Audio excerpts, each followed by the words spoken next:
Here are some immediate icks on the first date.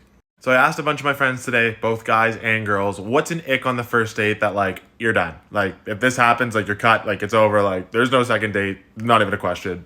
You're done. And here's what they cooked up with me. And to spice this up, I'm not going to tell you if it was a guy or a girl who said this ick until the end of the video. Kissing you at the dinner table on the first date. Yeah, that is way too much PDA on date number 1. And honestly, if somebody did that to me, I might just get up and leave. Like, you don't know me that well. Don't touch me like that yet. Bringing up an ex. Look, I've heard it on a first date. I'm sure others have heard it on a first date too. I've maybe even been the one to say it. Stop talking about your exes on first dates. Nobody wants to hear it. You're scaring people off. Just move on. Don't talk about it.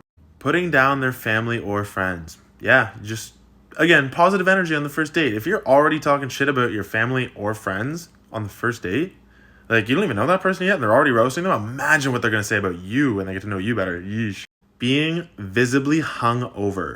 Being visibly hungover. Yeah, if you're going to schedule a date and go on a date with somebody, at least show up in good standing. If you're there and like, one eye's kind of like drooping and you're falling asleep at the table, or like I could smell the booze, or like your eyes are going different directions, just cancel it. Save yourself the embarrassment. Nobody wants to see that. You're just wasting somebody else's time, and big ick. And of course, showing up late, or at least if you're going to show up late, give the person notice. But man, if you don't give somebody some notice of showing up late and you just show up like 15, 20 minutes, I'm fashionably late. People hate that. That's the biggest ick. And if you think you're cool doing that, you're not.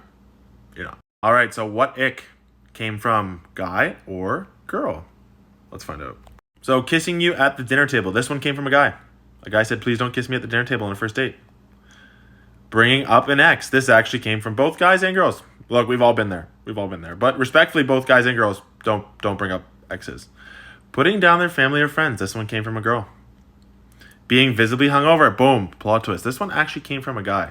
Guy said, if girl shows up visibly hungover, not having it. And of course, show up late. This one came from both a guy and a girl. Just don't do it. So yeah, that's icks. Follow for part 2.